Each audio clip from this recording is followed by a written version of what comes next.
What's going on YouTube? It's PJ's Chess here, back with another video. So today I have game 3 of the Cleveland Open. I ended up getting a draw on this one. You see the accuracy, 90.9 for me, 91% for my opponent. I don't want to give advantage that I lost. And this is my third straight game with above 90% accuracy. So when I have some time, I'm a very good player, very accurate player. Before I get into it, please subscribe, please like, please share. We're at 250 subscribers at the time of the recording.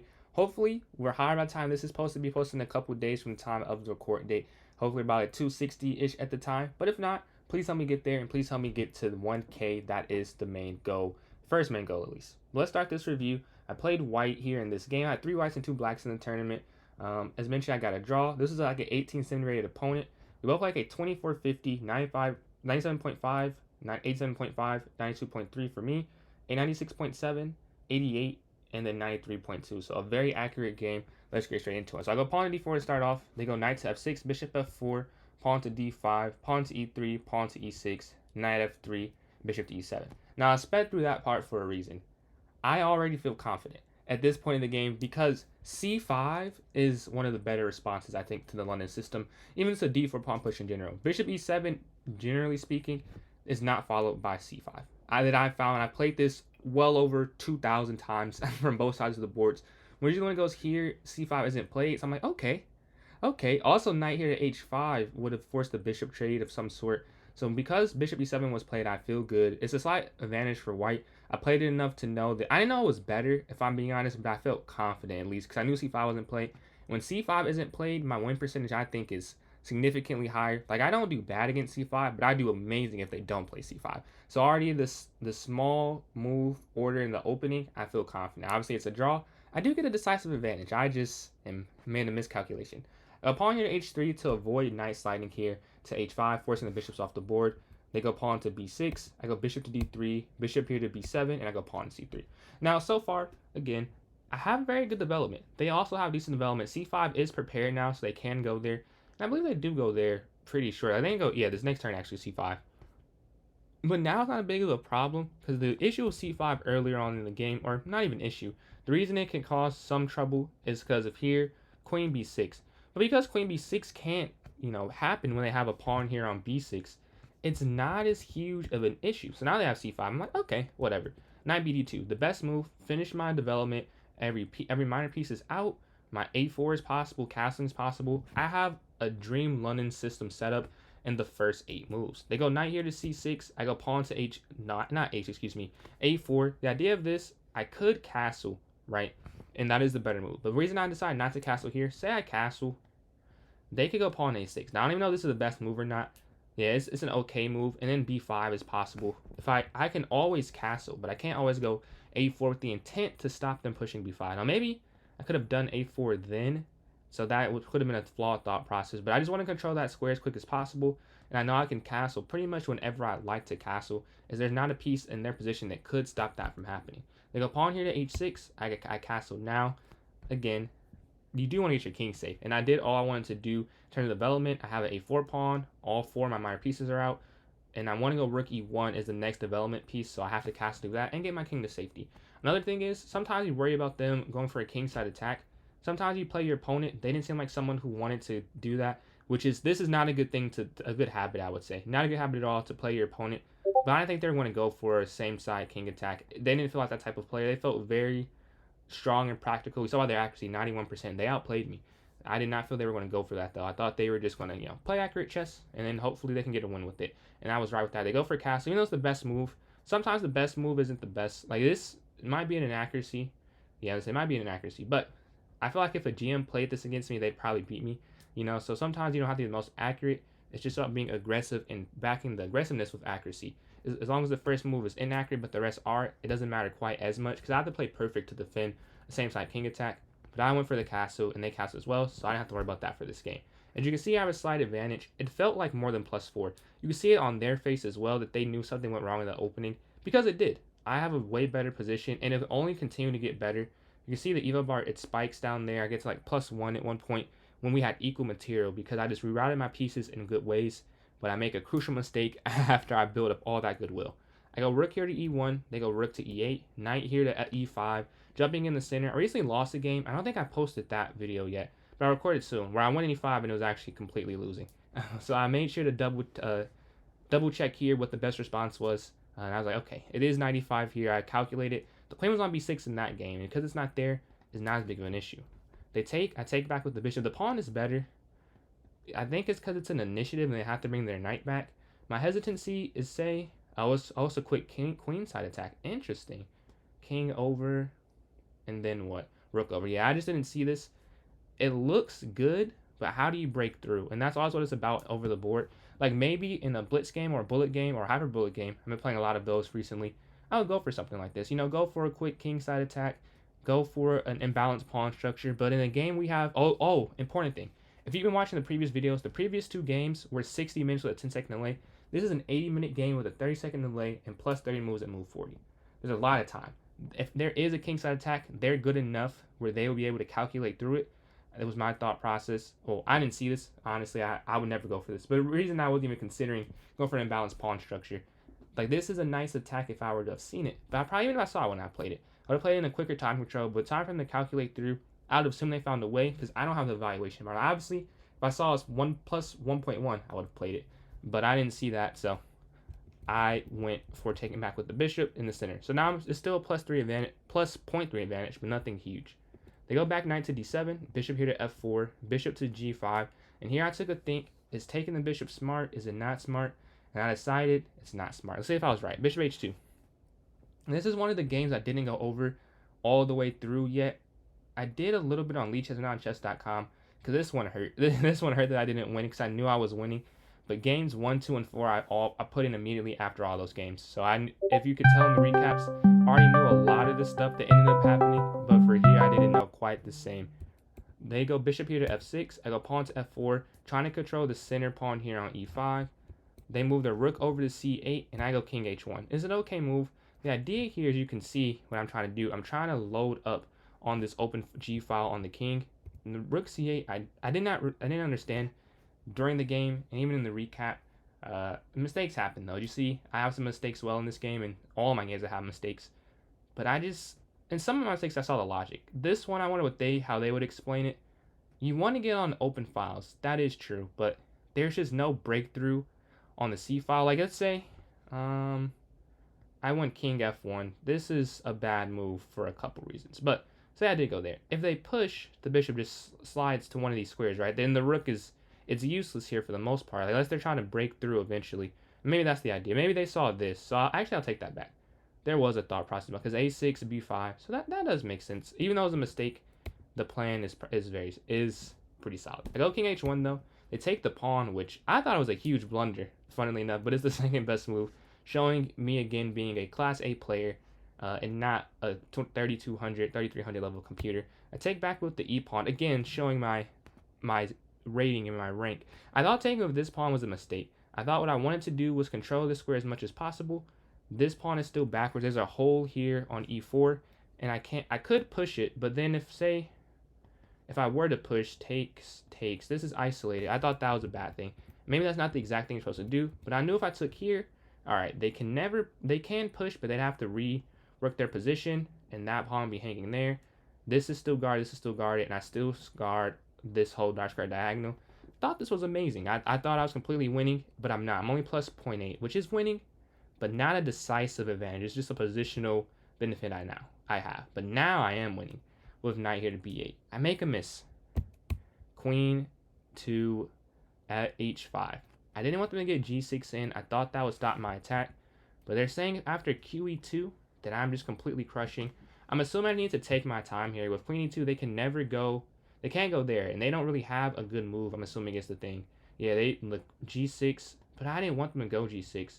Maybe my issue was thinking there was an attack here, and it was just to get a better position and go for a converting endgame. But you'll see I have a series of unfortunate events from those calculations. I'm still winning with queen h5 because I didn't want g6 to be played. I just take the pawn if they do that. If they do that. They go bishop to a6, and here's a move I spent a very long time on. I wanted to take bishop a6. I wanted to, but then I just couldn't make g4, rook g1, and all of that work on that side of the board in my head. So I decided to go bishop b1. It is the third best move. It was better to take, if I'm not mistaken. At least in Lead Chess it was. Let's see if it was on chess.com. Or no, bishop b5 apparently is by far the best move. That's what the blue arrow means, I'm pretty sure. Yeah, bishop b5 was what I should have played. I would like to see the line there because I am not someone who understands that. Takes, takes. Okay, I don't get why this is so good. I'm assuming it's because... Oh, I do see why. Oh, yeah. This is really good. You would eventually be able to triple stack, I'm assuming, on this pawn. This knight has to go there, can't come forward, right? And then if they were to go there, the queen would be gone, and this would be protected, so then my queen could get involved in triple attacking the a pawn. That's my thought, just without going too in depth. But I didn't see that. I go qh5, I go bishop a6, bishop b1, knight here to c6, which again, I knew was a huge mistake, but I make a bigger one. g4. All I can do is put my hand over my head that I missed this beautiful attack I had going from... It was actually +3 in Lichess. I don't know which has a stronger engine, but until I went g4, it was actually +3 in Lichess's engine. I just rushed an attack here because I knew I was winning. And because of that, I throw off the calculation. Knight f3 is... Well, actually, we'll get into why in a second, but I want to go through what happens first. I go g4, they push, I take here, they go for the queen trade. And this, I'm up a pawn. So I did see all this, and I thought they were just winning to be up one pawn. They could never push f6 without being traded. So I thought it was all good. But it was better because say you go knight f3 first. If they lead chess, let's see, they have knight a5. So similar first move. Now you go g4. Now you go g6. You can take, if they go bishop back, queen down here. This is actually still a draw, funnily enough. But they don't take advantage. Don't look at the eval bar for this, at least. Like, the eval bar is obviously correct, but just so you can see what I mean by the way you're up a pawn matters, it's here versus here. And that, Lichess still has this as winning for white. Chess.com has it as a draw, so one of them is wrong. I think Dep29, I don't know. I think Lichess' engine was stronger than one that I was using. I'm not sure, though. Maybe someone else let me know in the comments. But I just rushed it and went g4. Not even rushed it. I miscalculated. I rushed the attack with a miscalculation. Now they go g6. I take the pawn. I'm like, oh, this is fine. I'm up a pawn. And slowly I realize, wait, I'm kind of losing. I realized that after this move. At this point, I'm still like, okay, I'm up a pawn. This is what I calculated. I feel good. And somehow my calculation, I just didn't think this was that great. Because I was like, okay, exchange. And now you slowly see the issue. Because on our knight here to f3, which is, this is the only good move. You pretty much have to play this. Honestly, it's not even an option. If you don't go here, you're not protecting the pawn. You're not guarding the e1 square. So it's pretty much a no-brainer. There's no other choice. They go bishop here to f4, bishop c2. Bishop a2 was better on Lichess's engine, yeah. I'm not mad I missed that, if I'm being honest with you. I didn't want to go there because I was like, well, this will be no connection. And I wanted to control d3 still, kind of. Because their bishop couldn't reroute. But that was an incorrect thought process. So I go bishop c2, bishop to b7. Another move you have to play, knight d4. So I'm playing the best and great moves, and I do want to give myself some credit for finding them. Like, obviously, if I don't find them, it doesn't matter that they're on the board and they're easy. But these are pretty simple. Like, these are like, you have to play these type of moves or you know you're losing. If you can't see it, if you don't take, say you try and guard this pawn, you're just lost, I'm pretty sure, after this move here. Like, even if you go king up, it's just so bad. I think they can take, yeah, they can just take. And that, so, for an example, take, I don't think you can take back, but this is just obvious. You can't go into this. Well, you know, this is a blunder here. But the idea is the same, that you're just too much pressure. So you have to go knight f3, and then knight here to d4 as mentioned. They take the pawn, now it's back to equal material. They do have a centralized isolated pawn, but the problem is because of bishop h4, which they play, I just cannot get my pieces active very quickly. I go king g2, bishop here to h4. I exchange one pair of rooks. The reason I exchange is because I'm down. And I'm not down material. So there's a very big difference. When you're down material, you don't want to trade down for the most part. But when you're in a bad position, you do want to go to an endgame in which it's simpler, you're less constricted, less constrained, and that's my thought. Now, this says zeros, but imagine you're playing this game with no evaluation bar. I would pick black. Most people would pick black. No, I can't believe... If you would pick white here, pick my position, please tell me why. I wouldn't. I would rather play black here 10 out of 10 times. So without the eval bar, I thought I was losing. I decided to trade the rooks off as I wanted a simpler game to defend. You know, king here to f3, rook over here to h1, and the king to f4. What I'm trying to do here is centralize my king, and the problem that I'm having is they have this amazing bishop. I would love to reroute my bishop again on this diagonal, but it's just not that simple. Let's, just for an example of why it's not so simple. say here I go bishop d1, right? There was a problem with this. Let me see if I can remember what it was. Yeah, okay, this is now it's just a pin on the first rank, which is still okay according to eval, only minus 0.4, but we have like an infinite amount of time almost with a 30-second delay. You can always make a move in that time at this level of chess that the two of us are at, and especially that he was at.